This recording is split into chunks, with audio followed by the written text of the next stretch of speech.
ಪ್ರದೇಶದಲ್ಲಿ ಐಸಿಸ್ ಕಾರ್ಯಚಟುವಟಿಕೆಗಳಿಗೆ ಸಿದ್ಧತೆ ನಡೆಸುತ್ತಿದ್ದ ಬಳ್ಳಾರಿ ಮಾಡ್ಯೂಲ್ ಪ್ರಕರಣದ 7 ಮಂದಿ ಶಂಕಿತರ ವಿರುದ್ಧ ಇದೀಗ ಎನ್ಐಎ ಬೆಂಗಳೂರಿನ ವಿಶೇಷ ನ್ಯಾಯಾಲಯಕ್ಕೆ ಚಾರ್ಜ್ ಶೀಟ್ ಸಲ್ಲಿಕೆ ಮಾಡಿದೆ. ಸುಲೈಮಾನ್ ಅಲಿಯಾಸ್ ಮಿನಾಜ್, ಮೊಹಮ್ಮದ್ ಮುನಿರುದ್ದೀನ್, ಸೈಯದ್ ಸಮೀರ್, ಎಂಡಿ ಮಜಾಮಿಲ್, ಮಹಾರಾಷ್ಟ್ರದ ಅನಾಸ್ ಇಕ್ಬಾಲ್ ಶೇಖ್, ಜಾರ್ಖಂಡ್ನ ಶಹಬಾಸ್ ಅಲಿಯಾಸ್ ಜುಲ್ಸಿಕರ್ ಹಾಗೂ ದೆಹಲಿಯ ಶಯಾನ್ ರೆಹಮಾನ್ ಅಲಿಯಾಸ್ ಹುಸೇನ್ ವಿರುದ್ಧ ಚಾರ್ಜ್ ಶೀಟ್ ಅನ್ನು ಸಲ್ಲಿಕೆ ಮಾಡಲಾಗಿದೆ.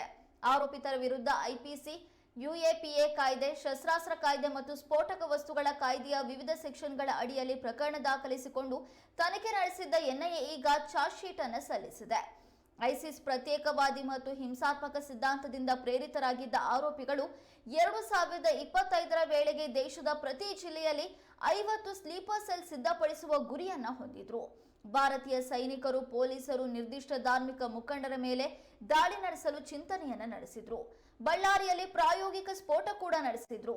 ಇನ್ನು ಭಾರತ ಸರ್ಕಾರದ ವಿರುದ್ಧ ಜಿಹಾದ್ ಸ್ಫೋಟಗಳನ್ನು ನಡೆಸಲು ಸಿದ್ಧವಾಗಿದ್ರು. ಜಿಹಾದ್ ಸಂಬಂಧಿತ ಡಿಜಿಟಲ್ ದಾಖಲೆಗಳು ಅಥವಾ ಡೇಟಾವನ್ನ ಇತರ ಯುವಕರೊಂದಿಗೆ ಹಂಚಿಕೊಳ್ತಾ ಇದ್ರು. ಆರೋಪಿಗಳ ಪೈಕಿ ಎಂಡಿ ಸುಲೈಮಾನ್ನಿಂದ ಇತರ ಆರೋಪಿಗಳು ಬಯಾತ್ ಸ್ವೀಕರಿಸಿದ್ರು. ಈತ ತನ್ನನ್ನು ಆರೋಪಿಗಳ ಗುಂಪಿನ ಅಮೀರ್ ಎಂದು ಘೋಷಿಸಿಕೊಂಡಿದ್ದ. ಕರ್ನಾಟಕದಲ್ಲಿ ಬಂಧನಕ್ಕೆ ಒಳಗಾಗಿದ್ದ ಮೊಹಮ್ಮದ್ ಮುನಿರುದ್ದೀನ್, ಸೈಯದ್ ಅಮೀರ್, ಎಂಡಿ ಮುಜಾಮಿಲ್ ಹಾಗೂ ಮಹಾರಾಷ್ಟ್ರದ 4 ಉಗ್ರರ ವಿರುದ್ಧ ನ್ಯಾಯಾಲಯಕ್ಕೆ ಎನ್ಐಎ ಇದೀಗ ಚಾರ್ಜ್ ಶೀಟ್ ಅನ್ನು ಸಲ್ಲಿಸಿದೆ.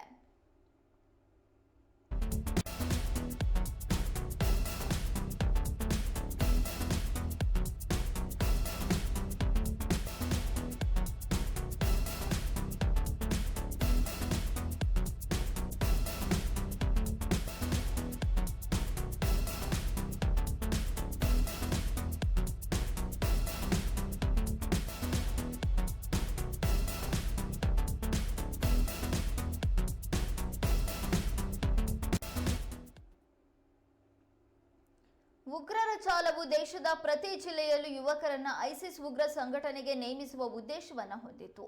ಪ್ರತಿ ಜಿಲ್ಲೆಯಲ್ಲೂ ಕನಿಷ್ಠ 50 ಯುವಕರನ್ನ ಸ್ಲೀಪರ್ ಸೆಲ್ಗಳನ್ನಾಗಿ ನೇಮಕ ಮಾಡಿಕೊಂಡು 2025ರ ವೇಳೆ ದೇಶದಾದ್ಯಂತ ಐಸಿಸ್ ಉಗ್ರ ಸಂಘಟನೆಯ ಜಾಲವನ್ನ ವಿಸ್ತರಣೆ ಮಾಡಬೇಕು ಎಂಬುದು ಅವರ ಉದ್ದೇಶವಾಗಿತ್ತು. ಅದಕ್ಕಾಗಿ ಬಳ್ಳಾರಿಯ 3 ಹಾಗೂ ಮಹಾರಾಷ್ಟ್ರದ 4 ಶಂಕಿತರು ಭಾರಿ ಸಂಚಲನ ರೂಪಿಸಿದ್ರು ಎಂದು ಚಾರ್ಜ್ ಶೀಟ್ನಲ್ಲಿ ಉಲ್ಲೇಖಿಸಲಾಗಿದೆ. ಈ ಚಾರ್ಜ್ ಶೀಟ್ ಅನ್ನು ಎನ್ಐಎ ತನ್ನ ಅಧಿಕೃತ ಎಕ್ಸ್ ಖಾತೆಯಲ್ಲಿ ಹಂಚಿಕೊಂಡಿದೆ. ಐಸಿಸ್ ಉಗ್ರ ಸಂಘಟನೆಯ ಸುಲೇಮಾನ್ ಅಲಿಯಾಸ್ ಮಿನಾಜ್ ಎಂಬಾತನಿಂದ 7 ಉಗ್ರರು ಪ್ರತಿಜ್ಞೆಯನ್ನ ಪಡೆದುಕೊಂಡಿದ್ರು. ಭಾರತದಾದ್ಯಂತ ಐಸಿಸ್ ಜಾಲವನ್ನ ವಿಸ್ತರಿಸುವುದಾಗಿ ಇವರು ಪ್ರತಿಜ್ಞೆಯನ್ನ ಸ್ವೀಕರಿಸಿದ್ರು. ಐಸಿಸ್ ಉಗ್ರ ಸಂಘಟನೆಯ ಜೊತೆ ನಿರಂತರವಾಗಿ ಇವರು ಸಂಪರ್ಕದಲ್ಲಿದ್ರು ಅನ್ನುವಂತ ಸ್ಫೋಟಕ ಮಾಹಿತಿ ಲಭ್ಯವಾಗಿದೆ.